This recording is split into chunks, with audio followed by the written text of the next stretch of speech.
government can take it away. And unlike Cuba, the individual is put above the collective. The individual is the one that our country is built around. What about that? I mean, did that really ring true to you, the difference there between what our founders did and what other countries were doing? Probably not at that level of sophistication, but certainly, as I was growing and learning history, even through high school, it was crazy because I was part of the debate team. I was president of my class. I mean, I was doing all the things that seemed political in a high school setting, right? And just being to understand the uniqueness of the story of America. Mm-hmm. I loved the fact that, this is an idea. This is an experiment that's working. It works. Right. We got our problems, but it works. Americans are capable of achieving extraordinary things when they have the freedom and opportunity to do so. This is American Potential. And here's your host, Jeff Crank. Well, thanks for joining us for another episode of American Potential. Appreciate you joining us. Being the first in your family to achieve something, it's an honor. But what about being the trailblazer for your entire state? Well, today's guest has the honor of being the first Hispanic elected in the state of Georgia. And his journey to this historic moment started when he was born in Spain to Cuban immigrants. As a toddler, his family immigrated to America. And as he grew up, he started to have an interest in politics because he would listen to his dad and his uncle discuss their experiences in Cuba. Something else that happened to spark his interest was helping his parents study for their citizenship test, which they passed. Now, during this time, he also started to fall in love with history, which led to him choosing what degree he wanted to pursue in college. After graduating with a major in history and a minor in political science, he started teaching high school U.S. history and American government. During a class, he was passionately discussing something political, so one of his students suggested he should run for office, which started his path to eventually pursuing office, and the rest, they say, is history. So I want to welcome David Casas, who is Georgia's Deputy State Director for Americans for Prosperity. David, thanks for being with us. Man, it's a pleasure being with you. Well, listen, I've known you for a while. Well, first of all, welcome to the podcast. We're excited to have you. Thank you. Talk about your family moving from Cuba to Spain, where you were born. Why did your family move there? It's the Cuban story, right? The regime came in. My dad was actually, along with my uncle, in favor of the revolution. Okay. As most Cubans were. Sure. But then they quickly found out that the promises were not kept, and things pivoted to a very different direction. And through the 1960s, my father was looking for a way to leave the island and in search of freedom. He would always tell me stories when he was working in the sugarcane fields, because you have to do that when you apply to leave. Yeah, you become persona non grata. And he remembers just looking over to the horizon and just wondering when he would ever be in the United States. Wow. It was just a dream. And an opportunity came for him to leave the island. It was really an escape. It's quite a story, and quite a miracle, because you're supposed to have your permit once you've served your time in the agricultural fields. And he escaped. He couldn't take it anymore. Showed up at home and said, "Okay, I'm a fugitive. We got to get out of here." And they went to the airport. It was my mother, him, and my sister, she's 10 years older than I am. Right. And when they got to the airport, they went through the line. They went through the check-in. They got all the way through, and they're about to get on the airplane. An official came out for everybody else and said, "If you don't have your agricultural permits, you're not allowed on this plane. You can turn around right now." And they just missed it. And so they got on the plane and they were off to freedom. Wow. And they went to Spain. Yeah, Spain was the place where a lot of Cuban refugees were being accepted in the 1970s. And they landed in the Canary Islands. And a few months later, actually a year later, I was born. Yeah. That's quite a story. I imagine your dad in that very moment, right? Just thinking, like, I'm sure you talked to him about it, like, whew, how did that happen? How did we, it just may be the fortune of God, I guess. It is. The hand of God, they saw that it was God all in it. Yeah. And, my parents were people of faith. Yeah. He was even ministering. He was like a deacon in the First Baptist Church of Havana, Cuba. Oh, wow. They certainly saw how God led the way, opened the path. It literally a Red Sea moment. Yeah. And it's just, they've never forgotten it. And I was raised just hearing the stories. Yeah. What life was like under communist Cuba, and that moment of to be able to breathe. He always said it wasn't until that plane landed in Spain that he felt relief. Wow. He was just like, anytime in the air, they can turn this thing around. Yeah. It's incredible anxiety and the expectations that went through that experience. Yeah. Sure. And that's what so many Americans don't even have a sense of that, right? Because they don't come from that kind of a background. There's just not a sense of that unease in the human heart or the spirit, right? About not being free. That's right. And it's one of the things I love about Cuba. While this wasn't your family's story, I mean, I talk about this all the time. Cuba is such a great example that, people will build rafts out of plastic milk jugs and put themselves on that and risk their life in shark-infested waters, hoping that the currents don't bring them out to sea and they die, right. But instead they come and they land and are able to be in the United States. What an amazing, that's an amazing human story. It really is. The desire, the yearning for freedom. Yeah. You will sacrifice everything. Yeah. It's innate in us, and it's just a very human story. Yeah, it is. And one, again, that we take for granted because Absolutely. we have so much here in the United States. That's right. Well, thankfully your family was able to get to Spain. Then how did they end up getting from Spain to the United States? Well, things worked out as far as work was concerned. My father was a medical student in Cuba. Okay. But of course in Spain as refugees or as immigrants, it's the immigrant story, right? Sure. You just do anything to feed your family. And he was able to work on the oil rigs in the Mediterranean Sea. He was signed on with a company, which actually has a lot of effect later on in the story, because it was the oil companies that was owned by the Bush family. And he started working with them and doing for interesting work. It was like food and beverage. So he would go and restock the food for the workers that lived on the rigs. And the company had a policy that while he was moving around in the Mediterranean, his family had to be certain miles away from him. So I was born in the Canary Islands. Mm-hmm. We lived there for about a year, and then they had to move us to Cadiz. So we lived in southern Spain, mm-hmm. and then from there, Madrid. Okay. But because of the energy crisis of the 70s, work dried up. And there was just a couple of options. Either stay in Spain. Spain didn't want us. They work is done. You're not going to be a burden to the state. You got to find a way out. Yeah. So it was either go to England or go to the United States. Interesting enough, I would have been with a very different accent right now if Britain would have said, sure, come on over. Right? Yeah, right. Britain wouldn't have us. But we were under the Nixon détente. Mm-hmm. And that had an impact on our political perspectives as well. Yeah.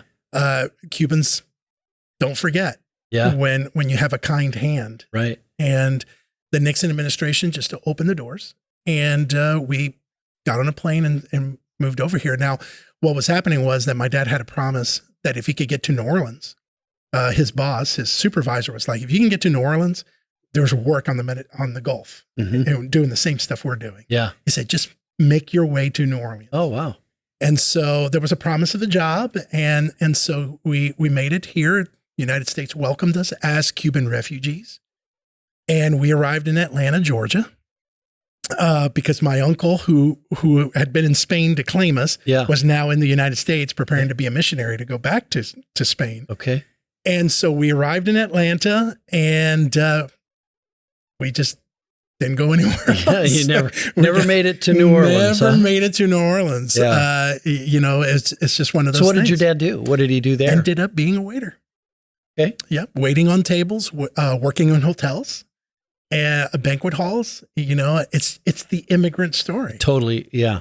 That's amazing. And he realized very quickly he was there to give his children a better life. Yeah. I was 2 years old, so I don't remember Spain at that age. But here we were trying to find a place to live and to find work. Right. And my mom was always very adamant she was going to be at home to raise her kids. And my dad worked. I mean, it was hours and hours. And I always loved it because this is just what he did. And so as I grew up, I got permission to wait because he wouldn't arrive until midnight, 1 a.m. Yeah, I had to get up for school, but I wanted to see my dad. Yeah. And my mom would let me. Yeah. And I always loved just sitting there, and he would always get a snack and we watched some TV and talk. Yeah. And it was just really neat moments. Yeah. We didn't have much because we were an immigrant family. Yeah. But it was just a special time to be able to experience that with him. Yeah. How about some of the stories? I'm sure some of the conversations that you had with your dad and your uncle. Yeah. Both about, Cuba and leaving there. And tell us some of those stories you'd heard. Well, it's just,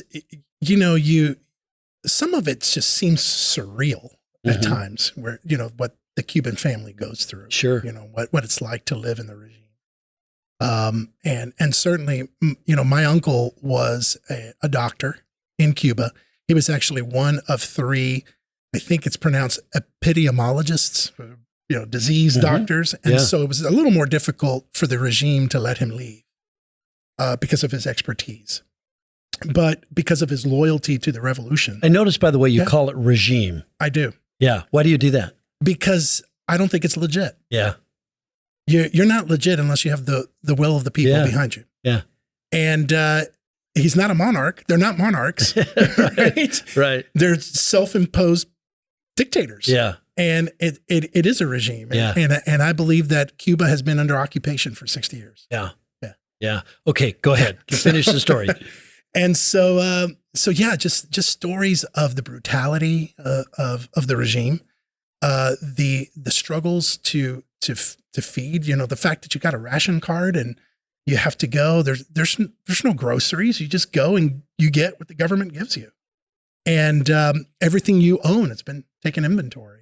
I guess one of the stories that I remember my dad telling me is when they finally said, "Hey, we're leaving because you got to petition the government to leave." Mm-hmm.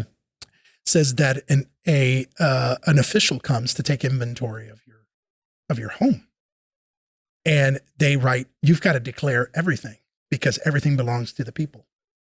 And when you leave, they redistribute all that.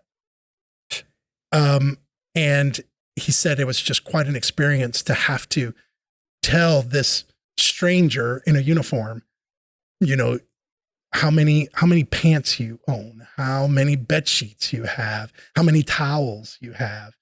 And they're just taking inventory and they're being adamant about, have you told us everything? And it's just, it just becomes surreal. And those stories just get so burned, so ingrained in you. You begin to understand the difference. And he knew I was growing up in a free country. Yeah. But him and my uncle just made sure that I didn't forget. Yeah. Yeah. Where they came from. Yeah. How about the religious freedom aspect of it? I mean, your dad and your uncle, men of faith, right? That's right. And that's one of the things that the Cuban regime really tried to eliminate and make extinct was many pastors ended up in prison. They were just called counter-revolutionaries because they were speaking a different authority. Yeah. My uncle was a pastor. My dad was a deacon in that same church. Yeah. It was difficult, but it's amazing that the desire for freedom and your faith in God is just something not even a regime can take away. Yeah. And it struggled. They struggled with it. There were churches under the Cuban regime were permitted to operate as long as there wasn't any what they would call counter-revolutionary talk. So things had to be very vanilla.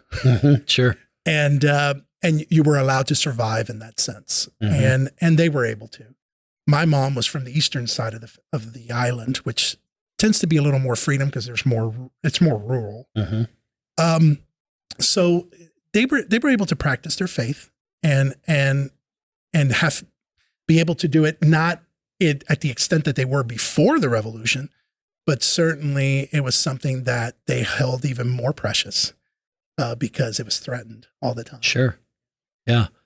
Fascinating. So you fell in love with history. Talk about why you fell in love with history. It's just crazy. You know, I, being an immigrant, I had to learn the language. And my parents knew, of course, they struggled with it too. My father had to learn English and he spoke terrible English.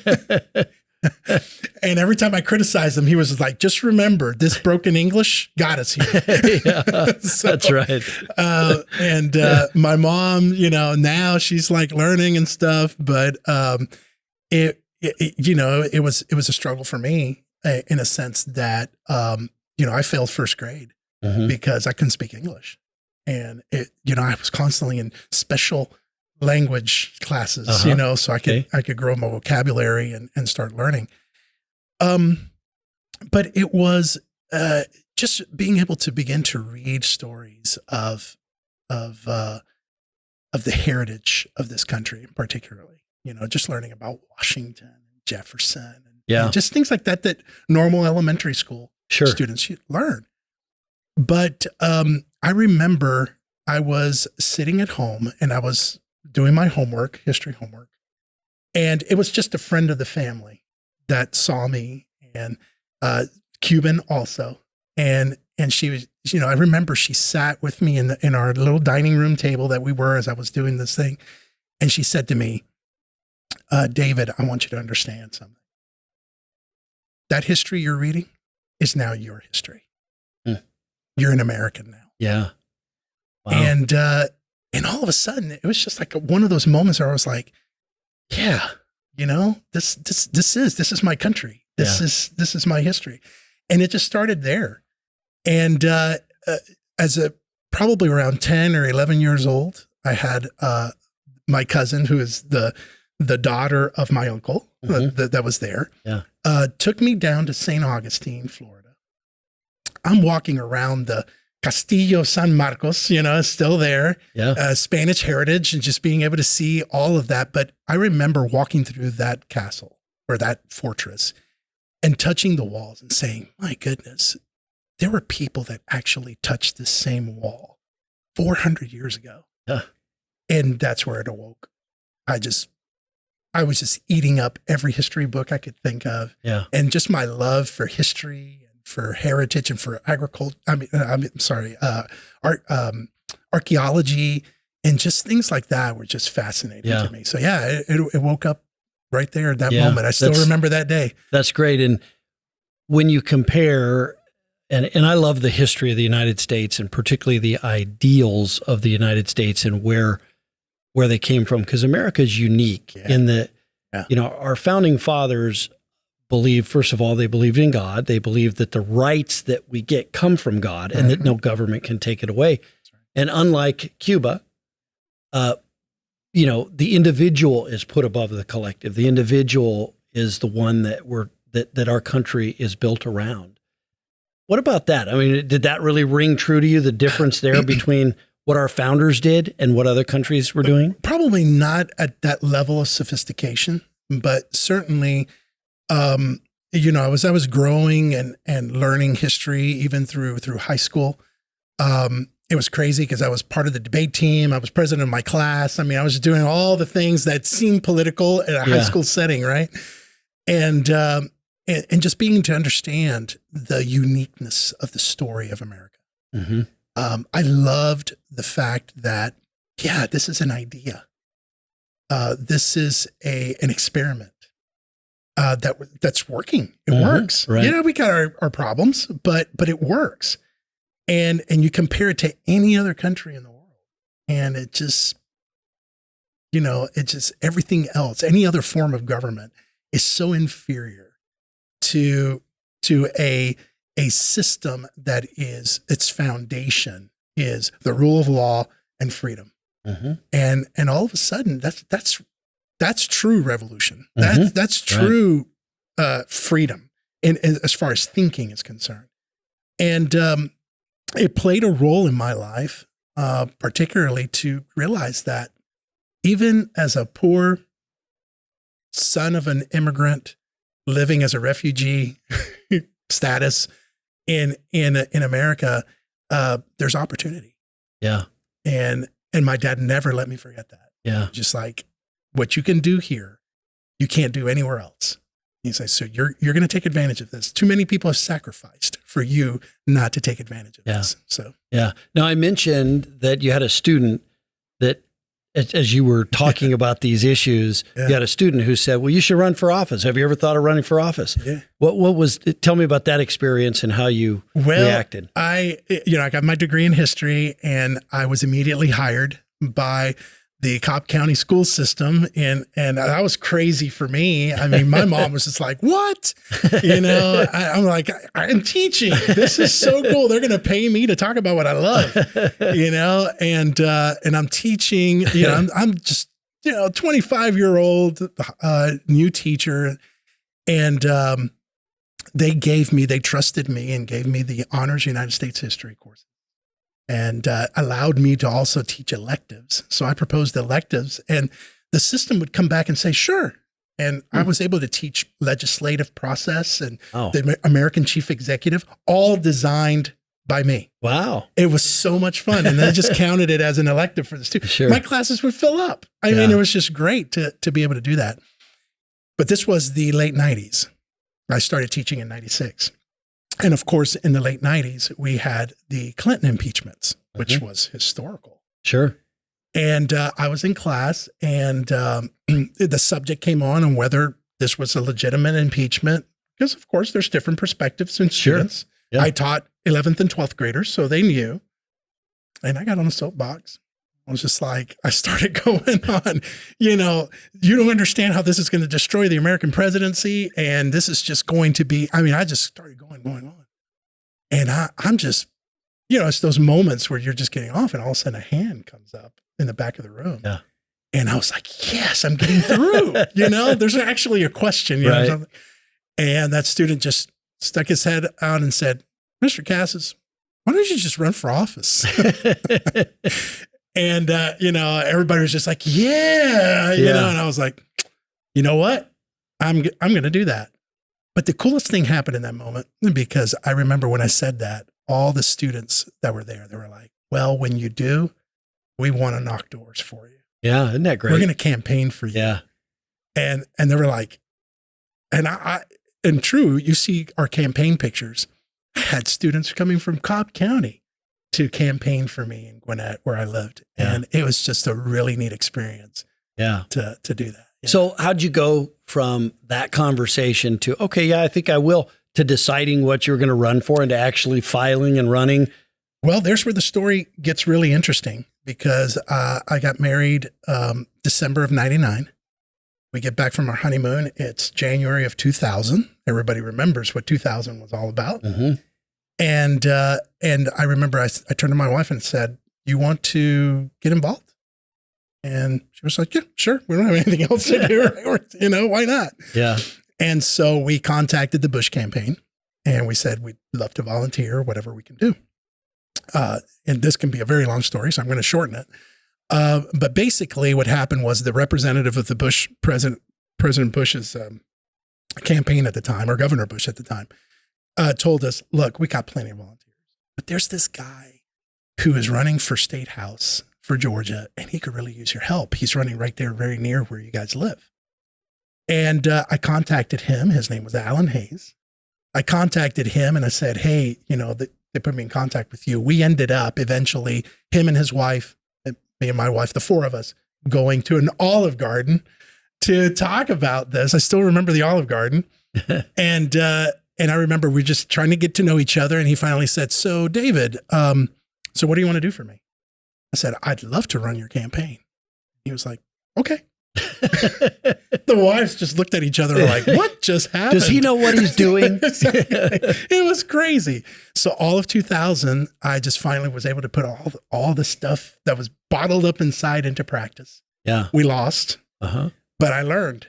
Yeah. And that in 2001, the census maps, the new maps came out, and Georgia was going through the big struggle at that time. And we're going into the transition phase of what was happening politically. The maps were awful, but because it was a Democratic governor with Democratic legislature, but they had drawn out a new district right where I lived. And we were living in an apartment at the time. And I get a phone call from Alan, and he says, hey, have you taken a look at the maps? I said, no, I haven't. He goes, it's right there. You guys live in an apartment. Go buy a house. You need to run. I was like, no, I mean, you're the guy. I mean, you know, and he's like, no, my time is done. You go. So we bought our home. We talked about it. We prayed about it. We finally decided, okay, well, let's look for a home. Things have to work out. We don't want to sacrifice our family or our future simply because we want to run for office. So we're going to do this right. And moved in, and sure enough, October 31st, 2001, which that was a crazy time because it was only a month after 9/11. Yeah, right. There I was announcing I was running for office in 2002. Wow. That's how it happened. That's how it happened. That's amazing. So you went through that campaign, and you became, did you know at the time that you would become the first Hispanic ever elected to state office in Georgia? That's wild. That's the story. That's the story. We moved in on October 31st. Okay. All right. We got boxes everywhere in this house. We got kids knocking on the door, trick-or-treating. Yeah. AJC called me, the Atlanta Journal-Constitution, that they wanted to interview me. So they sent a reporter. He's sitting in my living room with all this chaos, and he's interviewing me about this, and we're talking about it. And in the middle of the interview, he just puts his pen down. He just leans back in my couch, and he goes, I got a question. He goes, how do you feel about the fact that if you do get elected next year, you're going to be the first Latino elected in the state of Georgia? I remember just like, I was like, I've gone to another planet kind of thing. I mean, you had no idea. No idea. Right. And the only thing that came out was, well, I'm not running because I'm Hispanic. I'm running because I want to serve the people of this district. But it's like when you process things afterward and you begin to realize, here's a student of history who's about to make history. Yeah. And that is a surreal moment. When you come to that realization, right, that that was amazing. Yeah. That was probably one of the most amazing moments for me. Yeah. And it happened a few days after. Yeah. Yeah. That's incredible. Yeah. So as you were running, I mean, obviously you said you weren't running because you were Hispanic, you were running for the ideals and the principles. But what is that? Has that opened doors for you in the Hispanic community to maybe spread the beliefs that you have for liberty, freedom, those sorts of things? Absolutely. I think that it allowed me to have conversations. Yeah. For them to see, anybody would look at me and say, I got it all the time during the election. They were like, you're not Hispanic. No, there's no way you are. Yeah. And then I started speaking in Spanish and telling them my story. And they're like, oh, okay. Yeah. And my district was only 2% Hispanic. This was mainly mainstream. But it really did. And funny enough, just a week ago, we had an event in Atlanta where they were celebrating the Hispanic leaders and elected officials. And I decided to come to the event. It was hosted by the Latino Bar Association. So I went there, and, I walk in and they've got this slideshow going on. And the first one is like, the pioneers, the first, and there's my picture. And I'm like, oh my goodness, this is crazy. Yeah. And then you start seeing the slides that followed after. How many more have been elected? And you realize that you contributed. Yeah. You realize that you were there to open a pathway, open a door, not solely, but certainly contributed to it. And it's amazing to have that conversation because the Latino community is not monolithic forever. Sure. I mean, they're not. And to be able to talk about issues that way, talk about freedom and my background, just it really opened doors and allowed many. Yeah. I'm fascinated too that you didn't do it to become, That's you didn't right. do it because of that. That's right. And that's why you ended up like sort of breaking that barrier, is you did it for the right reasons. You didn't do it to be the first. You did it because of the principles that you believed in. Yeah. And because of that, Absolutely. it broke. Our campaign motto was putting families first. And that's what my campaign message was. I want lower taxes. I want a better education. Everything that, yes, was constructed in me as being an immigrant and learning those things through my life. It was, but it was coming out in the sense of this is true of everyone. Right. It doesn't matter what your color and your creed is. Yeah. We're people of freedom, and I want to be a voice of that for this district. Right. And sure enough, the district thought I was good enough to keep me for 16 years. Yeah. Well, that's great. So let's talk about that. So then you were in the legislature. What are some of the things you got to accomplish while you were there? Crazy enough, because of my education background, they put me on the education committee, obviously. Okay.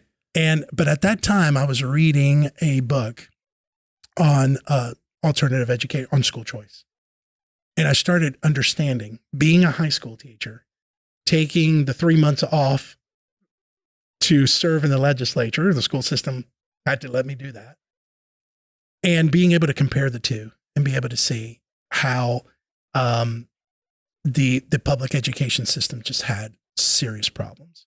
And really not just in a practical way, but in a philosophical way. I really believed that parents needed to have the freedom to choose how they wanted to educate their children. And here was the voice of a public school teacher, beginning to do that.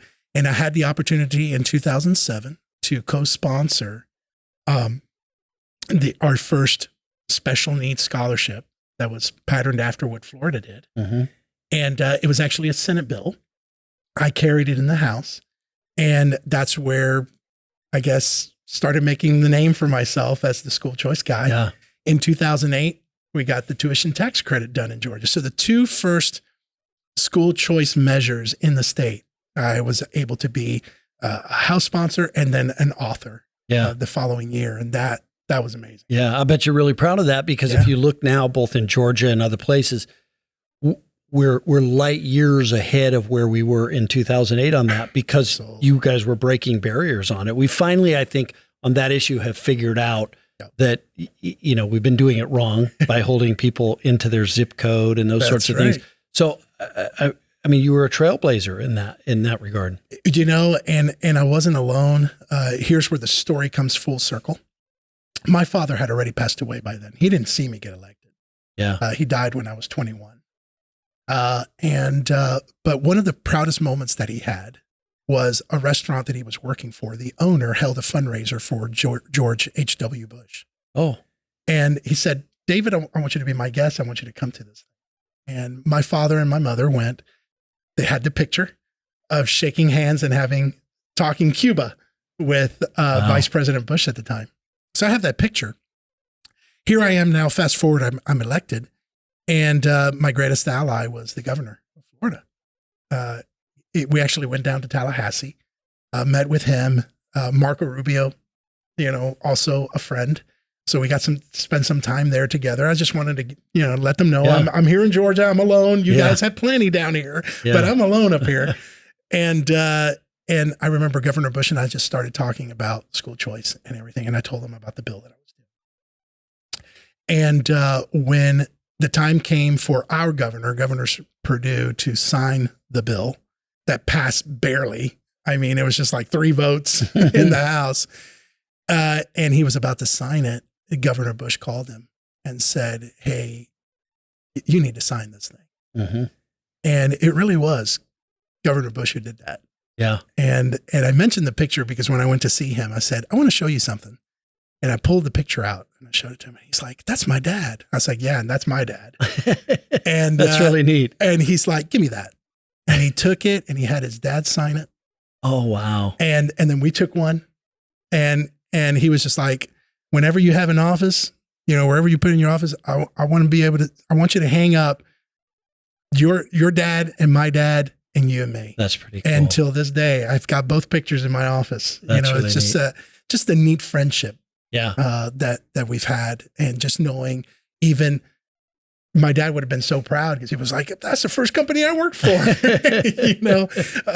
He would have been proud of them. Yeah. That's really neat. That's really neat how that sort of came full circle. And I'm sure your dad's very, very proud of you, smiling down and watching you do all of this great stuff that he probably never, as an immigrant, to the United States, he never would have imagined that that's what freedom really meant, that his son, just one generation.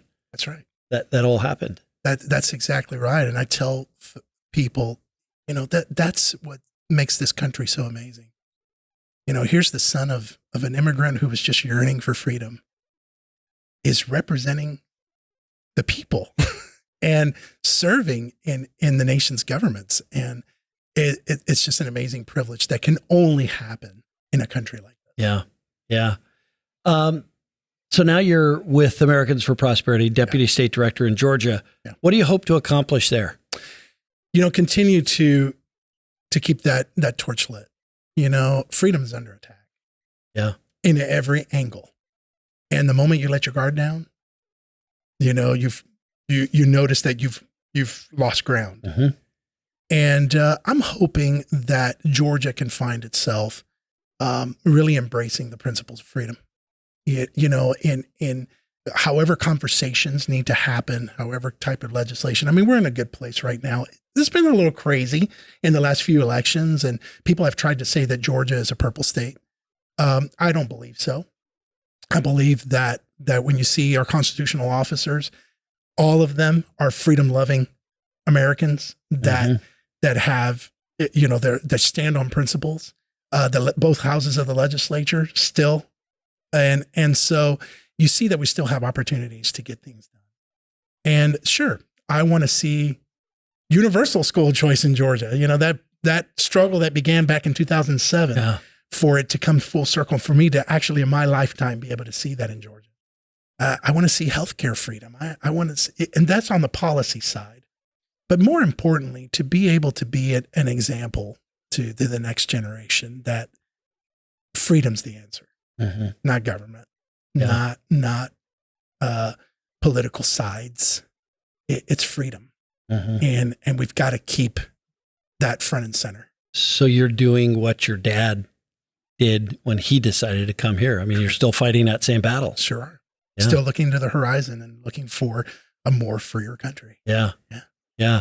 What a fascinating story, David. I appreciate you joining us and sharing your story with us. And as I said, I know that your dad's been looking down on you and pretty happy with how your life turned out. Yeah, it's really neat. And I know that he is. My mom, even till today, will say to me, she's just like, I just wish your father would have seen all this. And here you are on the other side of it. I've been out of the legislature now for 6 years. Yeah. And working in this, but saying, he never has left his fingerprints. Yeah. Have just are very clear in my life, and the sacrifices that he made, the dreams that he had, he was able to live them through his son. Yeah. And now I've got children of my own. Yeah. And I want to see them take it even further. Well, and you think of how many people, it would have been a lot easier for your dad to just stay in Cuba, not rock the boat. And there's so many people who do that, right? That's right. But think of everything that got set in motion because he didn't do that. And now the kids of Georgia are having better education because your dad made that decision. He made that decision. Yeah. It's a story of that every single one of us, none of us are insignificant. Right. We just need courage. Yeah. Courage to take the step, courage to take the risk. And you don't know where that's going to go. Yes. He told my mom that day, we're leaving. And here we are. Yeah. Yeah. Pretty amazing. Yeah. It's amazing. David, thanks for being with us. Thank you. Appreciate it. Appreciate it. Yeah. Well, this is an example, and we love telling them on this show, the example of those who have risked their lives. They've risked everything they had You heard David talking about the inventory. They had to leave everything they had back in Cuba and left with nothing, and went on, and they ended up in the United States and built a new life, and didn't even have to go to New Orleans to find it. They found it in Atlanta. Such a great story, but such an American story, and that's what I hope as you listen to David's story, you think about your own life, your own family story, and the story of all of those folks who have found a better life right here in the United States of America. Liberty and freedom are easily taken for granted. Don't take liberty and freedom for granted. Go out there, defend freedom and liberty. Thanks for joining us. Thank you for listening to American Potential. You may listen to more stories from Americans working every day to expand freedom and opportunity in their communities by visiting AmericanPotential.com.